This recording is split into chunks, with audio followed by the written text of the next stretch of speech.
Everybody seems to think they know what's going on, and lots of people argue, Elon is cynical and you're all too dumb to see it and things like this. The death of Twitter was predicted a couple nights ago, where it was supposed to go offline because too many people had walked off the job. Of course it didn't.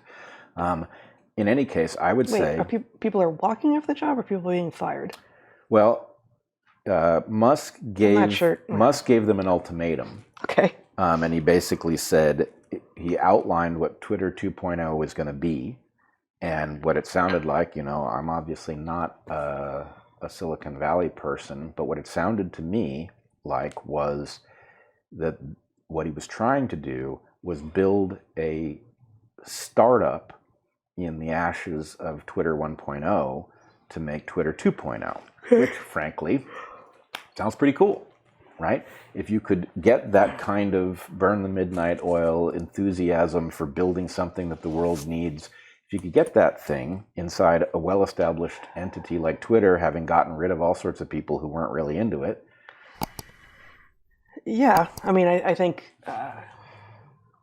knowing the university environment a hell of a lot better than the business environment and the Silicon Valley environment, you see these initiatives start up, institutes and initiatives and programs and stuff within school. Schools start up within universities and branches, and they can be exciting and wonderful. But as you and I have been talking about for years, and as is well known to smart historians and many others, the skill set and energy associated with startup or with winning an actual interaction is different from maintaining something that is coherent. That those are very rarely the same skill sets of the same people. Right, they're not. But I mean, that's part of why what he is proposing is exciting, is that he's not really talking about doing this with the same people who were keeping the lights on at Twitter. That this, one way to...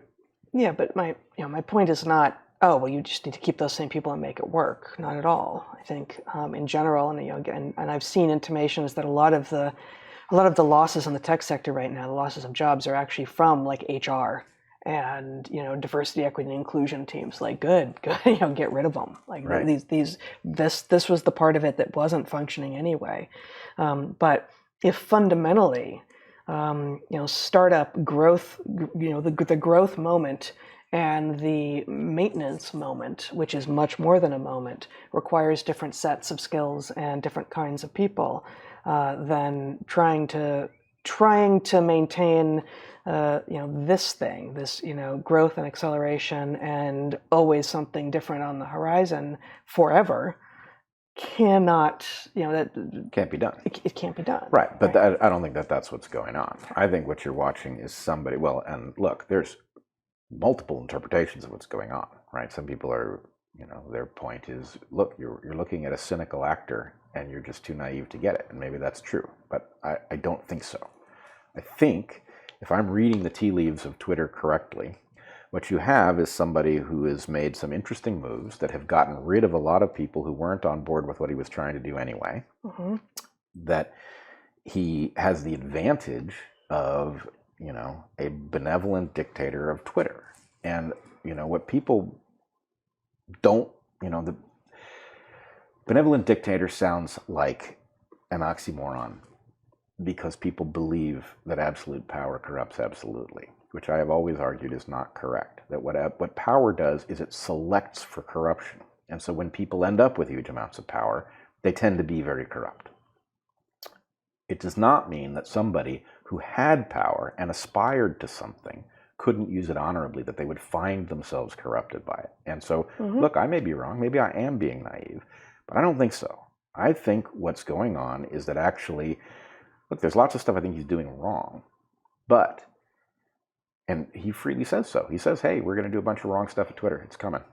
You can guarantee it, right? That's part and parcel of what he's up to. But I think what he's doing is something that's evolutionarily wise, which is this is a new evolutionary phase, right? That in effect, he's doing something that you and I have talked about might be part of an institution that really worked, where it, had to reboot itself rather than corporations that become old and take on, a risk aversion because they're so huge, right? Something that was able to bootstrap its way back into that growth phase, maybe periodically, rather than try to continue in the growth phase forever, makes a lot of sense.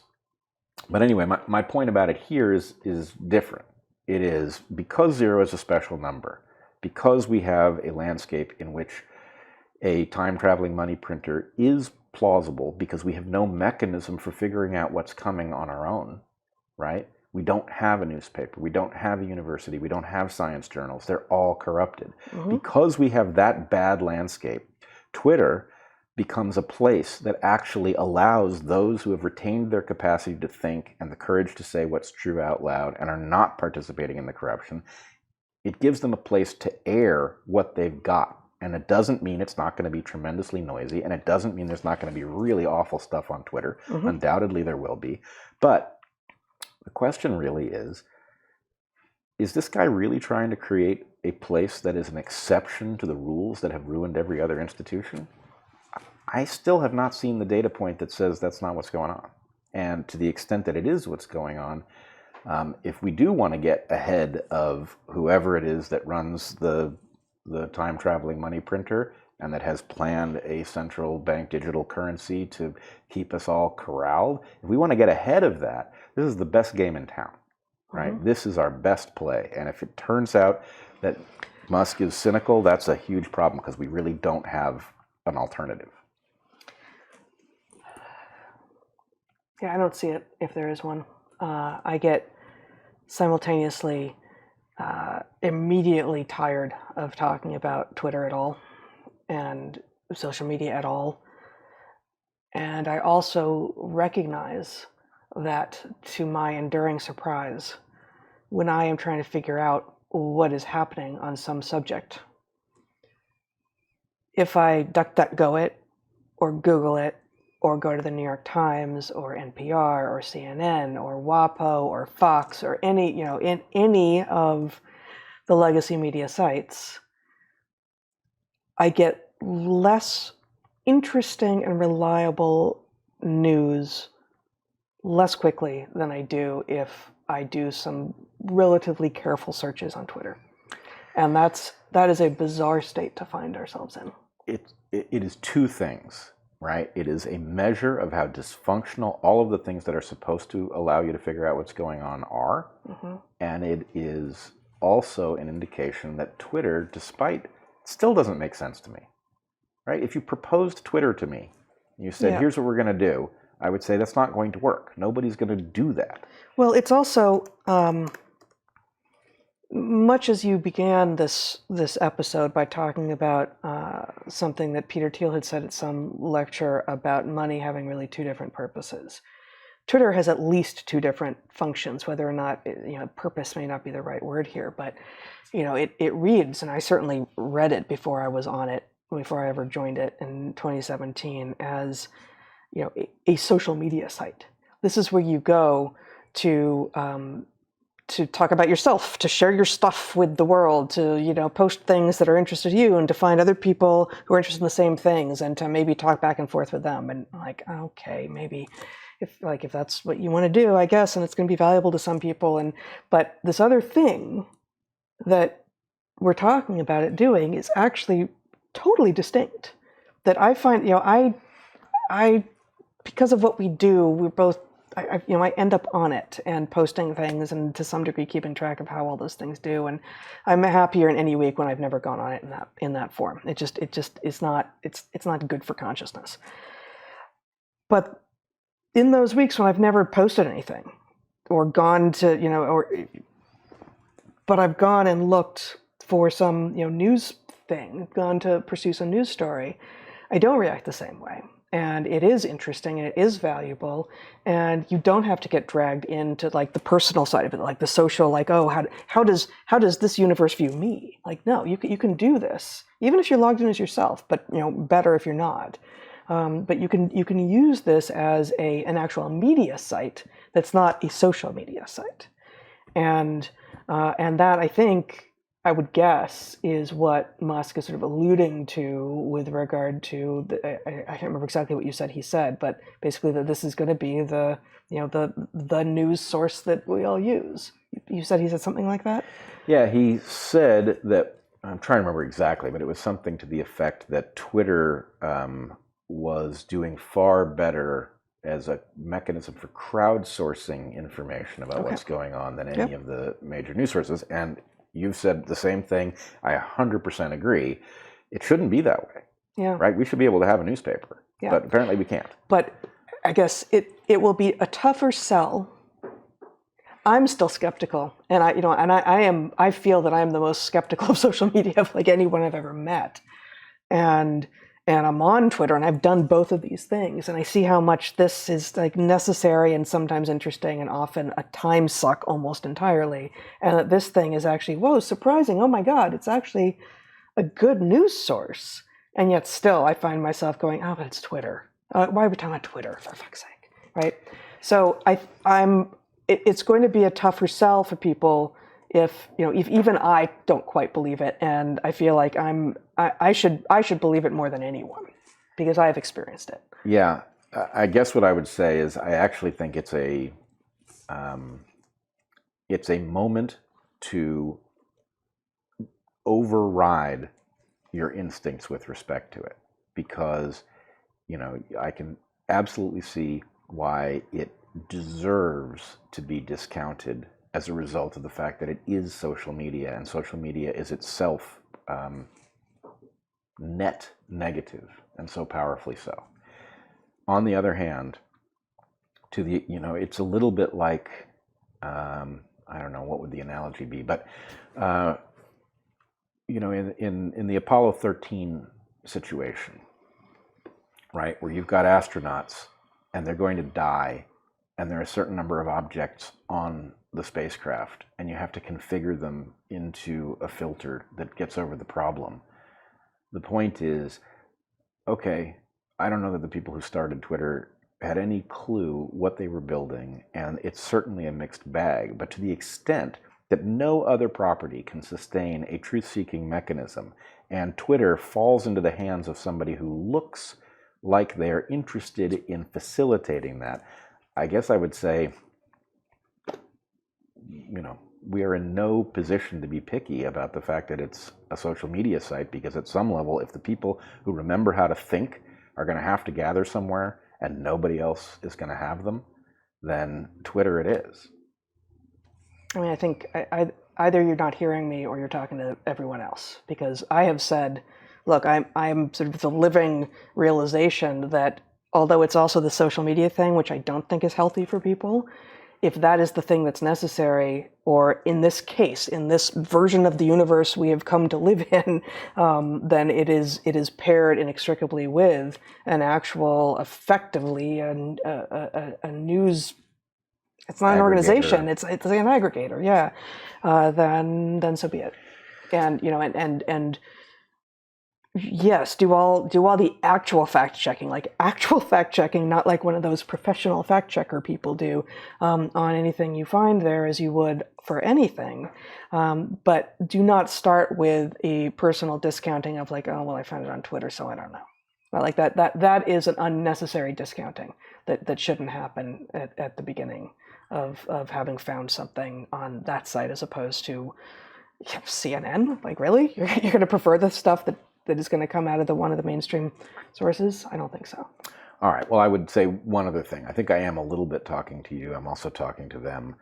And what I'm responding to something that I am seeing, which is we don't know what Musk is up to, right? Mm-hmm. I think most people have not understood the gravity of the situation and the paucity of alternatives. I think if I look at everything Musk has said and tweeted, I think he does understand why Twitter is important, and I think he does know roughly what he's trying to create. And if that's true, then what he should be getting from us is the benefit of the doubt, right? We should be approaching with, let's put it this way, I think part of what is being marshaled against him is an attempt to create an environment in which people that he's trying to help respond by hating him. And I think he's pretty good at ignoring that. I think whether it's autism or whatever it is, that he's actually capable of tuning out that thing that would capture almost anybody else's attention in that spot, and that we would be wise if we agree that we don't have a better plan and that this plan might be what it appears to be, then in fact we should be trying to help by being open to the possibility that it is what it looks like it is. Well, I think we need to save this for another conversation, because I think we're just talking past each other. I don't know what the plan is. I don't know what it appears to be. Like, I haven't been paying much attention. So I think you are imagining that everyone else is in your head and going like, oh, well, is this the plan or is this not the plan? It's like, I don't know what the plan is supposed to be. So I'm not saying I don't think the plan is what it is. I'm just saying from well before Musk took over Twitter, my sense was, oh, actually, this works as a news aggregator. This is not a social media site, end of story. This works as a news aggregator. This is much more than what it's grupposed as. And it was getting worse at that because of the censorship, because so many accounts, both people and institutions, are being shut down for saying things that the woke ideologues who are behind the scenes, having been hired to moderate content, were saying, no, you can't say that, no, you can't say this. So it was getting less good at that, but it was really good at this thing, which no one was claiming it was good at, and yet that is what it was. So that in and of itself is interesting, and potentially sort of where media goes, given that apparently you can't trust editors, because pretty much all of the main mainstream media organizations have been toppled by editors hiring idiots, I guess. That's the wrong word for some of them, but let a bunch of people in the door who then take over, and it's gone. Twitter, like all such experiments, is an evolutionary environment. As the other evolutionary environments succumbed to a kind of control that prevented reality from rising above noise, it proved an environment in which it was very hard to keep the truth secret. What emerged was absurd censorship to cover that gap. In other words, you've got an evolutionary environment. Initially, it's people talking to each other about they don't know what. Professionals end up there and start effectively fact-checking the world and saying that's not really true. Here's what's going on. Here's the references. Right? It becomes an environment that surely is not what its inventors had in mind. They have to go great guns on aggressive censorship, throw people off who are highly credentialed, who are in a position to say that's not true. Here's how you know. Right? So they're trying to turn it into a noisy environment rather than a signal-rich environment through heavy-handed censorship. It then falls into other hands, and those other hands, the plan, I think, is to restore its nature so that... The plan by Musk. Yeah, is to restore the capacity for sense-making to evolve in this context, which it naturally tends to do, which you're saying you've used it for, right? You wouldn't think of it as a place as a news aggregator or a place to find out what's actually taking place, but you can. But I find myself, I'll do searches in other places and then go to Twitter and try there. Like, okay, right. Now I can find it. And so this, it's like a little microcosm of sociality in which it's not that its fundamental nature is truth-seeking, but it's a place that is hospitable to those who wish to do truth-seeking. Yes. And so I think that is the plan. And to the extent that that's the plan, I feel like we should all get behind it, and vocally so, because 0 is a special number, and this is the only thing that stands between us and 0.